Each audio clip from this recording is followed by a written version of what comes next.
Hi, everybody. Unfortunately, I don't speak Spanish, definitely not enough to conduct this lecture in Spanish, so I'll be doing this in English. And what I want to talk about is what's going on in the recent year or so since interest rates have started rising, but more specifically, what that means for investors and even more for startups. So I'll start with who I am and basically who am I to talk about this. So my partner and I founded Meron Capital. We're a fund managing over $100 million in assets and investing in Israel. We've invested in 22 companies so far. Some of them you may have heard of, such as Mesh Payments, Sorbet, Immunai, which has also reached unicorn status. And we invest between $500,000 and $3 million, only in the earliest stages. My partner and I that founded the fund, we've been working together for over 7 years, and this is our second fund together. We've basically raised 2 funds to date. So a little bit about what's happening. Unfortunately, these statistics are from last week. The NASDAQ is actually below 1,100 at this point. But just, just to give you a little context, I'm not an economist. I can't claim to have any unique insight into what is happening. But what everybody is seeing right now is decline in public shares, mainly caused by rising inflation rates and by rising inflation and interest rates, that is essentially pulling down the rest of the economy. So public stocks got hit first, which impacted crossover funds, because crossover funds are invested in the public and private market. And as the public markets decline, essentially they lose a lot of their profits. But also the balance between how exposed they are to the public sector and how exposed they are to the private sector gets shifted towards private as the public section declines. So that pushes crossover funds to invest a lot less in the private markets, essentially the startups. So there's a lot less money coming into the ecosystem, and growth stage private companies are starting to take the hit, are starting to get more and more limited access to capital. So as this happens, it's harder to raise subsequent funds. So valuations are getting hit, and then middle stage funds are starting to see an impact on their portfolio. So this impact essentially trickles down from the largest public companies all the way down at this point to the seed stage companies. So it's a lot. If you look at what happened in 2021, which by the way was also an anomaly, money was very cheap. So getting access to capital was relatively easy, and companies weren't fighting about getting capital. The constrained resources were more getting the top engineers, getting attention, differentiating themselves in a climate where essentially every company was able to raise a lot of money. So I talked a little bit about this in the previous slide, but look at what investors, so as a result of this climate, what us as investors are seeing. How does that look to us? So number one, money became a lot more hard to come by. And as money becomes a lot more hard to come by, I might have raised my current fund, but instead of knowing that the next time I'm going to go out and fundraise, I'll have no problem at all closing my next fund, suddenly I've become a lot more cautious. And if I'm a lot more cautious, that also means that I'd probably want to extend the period that I have to use my current funds. So if in the past and in 2021, funds that have made plans to invest their money in 3 to 4 years suddenly got pushed into investing the same amount of money in 18 months because funds were relatively easy to come by and raising the next fund wasn't considered to be any challenge at all. Now the same amount of money is being stretched over twice and sometimes more the time period. So a lot of the money that was accessible and was flowing pretty freely is now trickling down a lot slower. So essentially, us as investors are changing our behavior as a result of this. Some investors, and this has been talked about but doesn't happen all that much often, are also being pushed by their investors, their LPs, to slow down the pace. But then, on the other hand, because this is the same impact that everybody is experiencing, we suddenly have a much bigger supply of startups. Our competition over deals is suddenly reduced, and our ability to invest these funds into startups is suddenly improved. So it's this challenge of suddenly money that was cheap is now expensive, and a supply of startups that was hard to come by is now a lot more available. So this is what investors are seeing, and this is how we're trying to adjust to this new reality. I have to tell you that personally, for us as Meron Capital, what's going on right now has gotten us to be even more excited about investing, because if before, and I think I touched on this when I spoke yesterday, if before, when there was a good startup, competition got the valuations of the startup to end up being so high that it might not even be worth the risk, suddenly, in this climate, opportunities are a lot more available. And this has been a great opportunity for investors.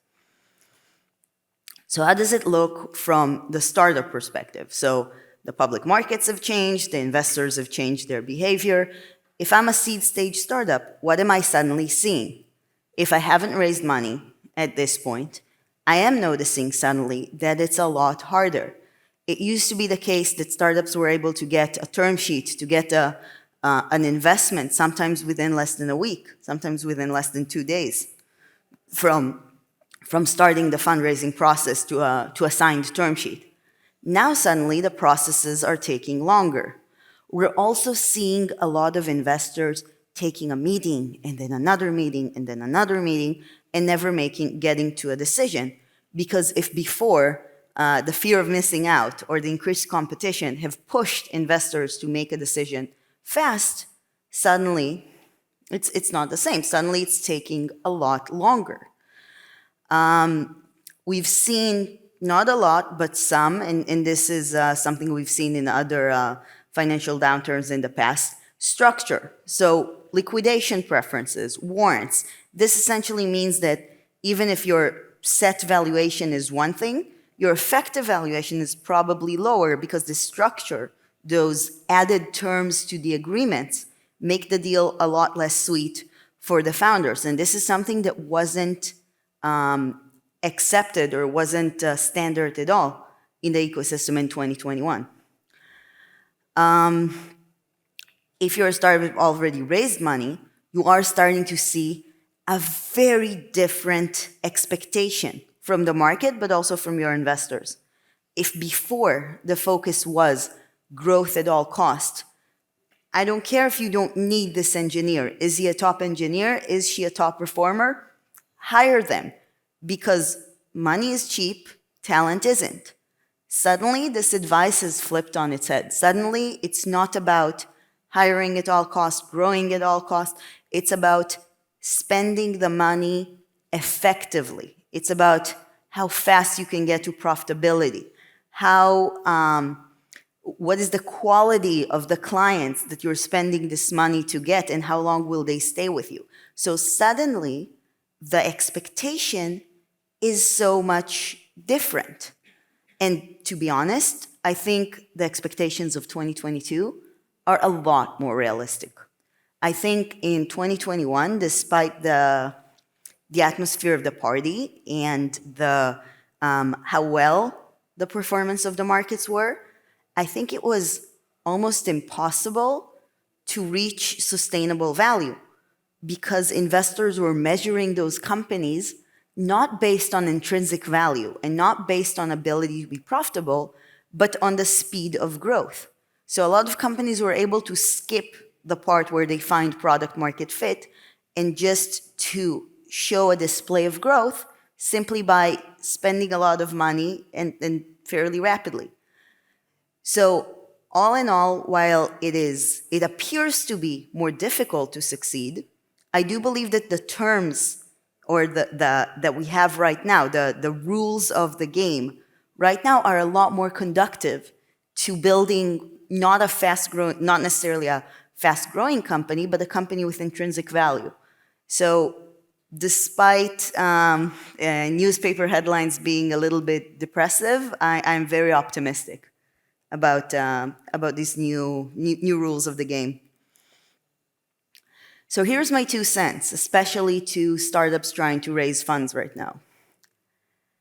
It might appear to be bad timing right now, especially if you believe the headlines.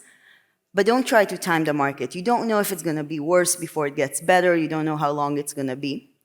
But also, despite it being harder to raise money, it's easier to hire and maintain top employees. So if now is the time for you to start a startup, if now is the time for you to reach the next level and raise the next round, just do it. Because while the influx of capital is slower, there are a lot of investors like me who are excited about finding those startups that have intrinsic value and that are able to use the situation to build a sustainable product and a good company. Also use all the advantages that this period is bringing. Hire and maintain top talent where others aren't necessarily fighting for it. Focus on product market fit, focus on intrinsic value, and also allow yourselves to grow slowly. The expectation of growing as fast as possible was also pushing startups to make a lot of the wrong decisions. Now, when you can grow slowly, you can also be certain that you've reached product market fit and that you are on the right path before blowing all engines and starting to run as fast as possible before you even know if you're running the right direction. So overall, I have to tell you that I'm very positive about investing in this period. If I were a startup, I'd also be very optimistic about starting a company in this period. But I do think that it's a good time to understand how times have changed and to build a company in a way that works well with current times. So if you guys have any questions, we still have a few minutes and I'm happy to answer them.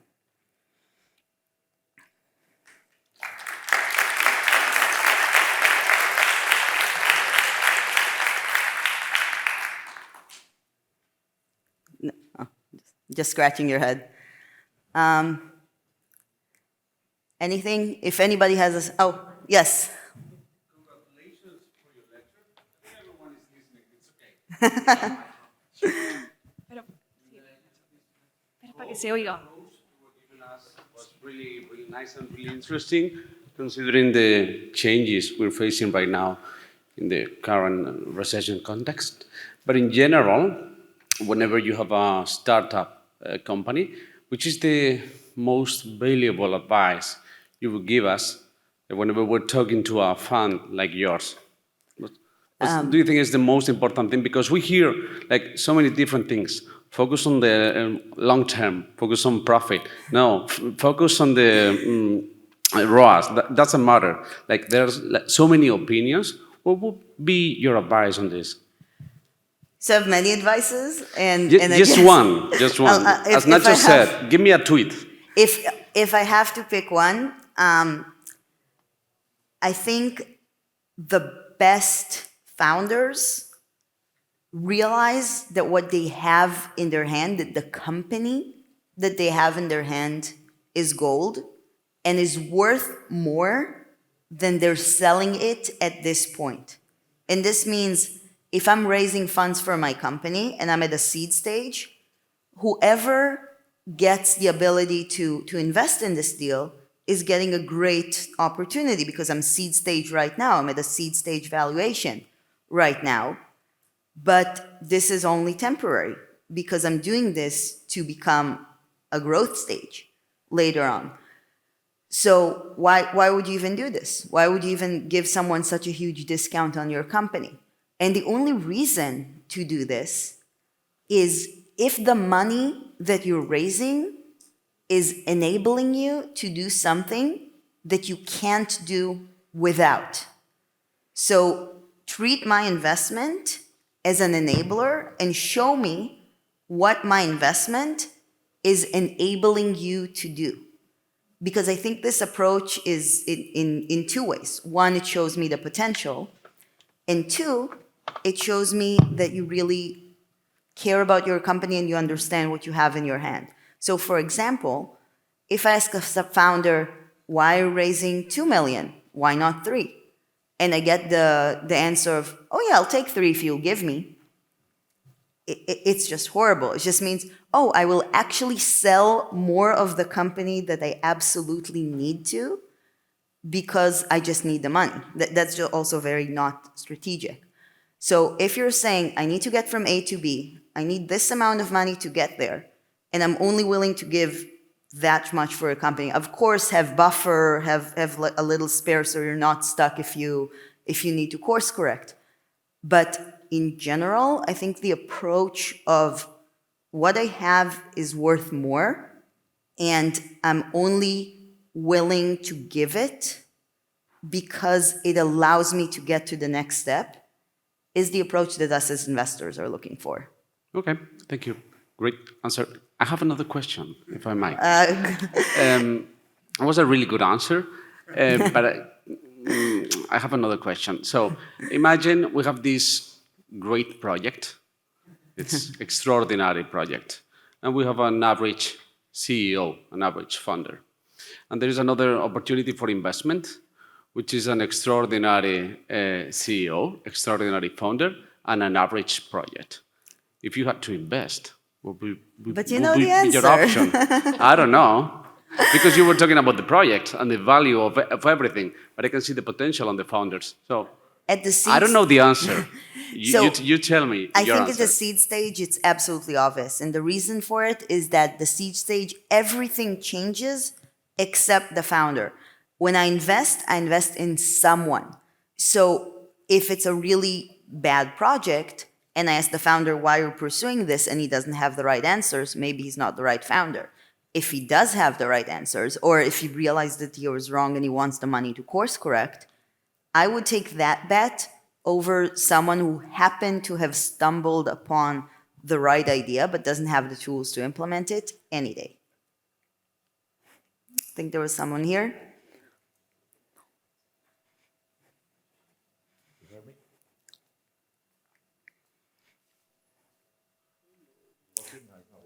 It's not working, but I hear you. It's not working. Well, you can hear me.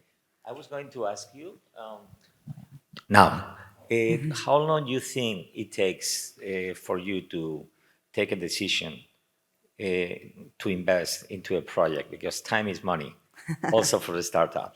So, and it's very important just to know in the moment that they present a project to you, how long it will take you to just invest on it or just reject it. Yeah. Great question, because it's also very relevant in the context of my talk. I think in 2021, because of the increased competition, we're facing time and time again situations where a lot before we're willing to make the investment, we already had to because there was competition. There was another fund interested in the deal, and we had to say yes or no. Frankly, for us, because we invest so early stage, we ended up saying no a lot of times. If we're not sure, then we're not going to push into it. What that means? Yeah, in this current climate, when you can say we have the time and the ability to take our time, I think I know if I'm excited about a company probably within 5 minutes of the deal. I know if it's a potential yes from probably the overview of the business, probably from the first part of the meeting. However, as a process, we have a lot of questions we ask and interviews we conduct more or less to slow down the decision and to make sure that this initial excitement isn't just about the founder's charisma or just about something that's not sustainable, and it comes from genuine understanding of a potentially good business. So overall, I think if without any external factors slowing us down, we could make a decision within 1 or 2 weeks, and I'd say 5 to 8 different meetings with the founders, with their former managers, with industry experts, and this is about what we need to make a decision. Okay, we'll speak later. Thank you. Nice. Ok. Thank you, everybody.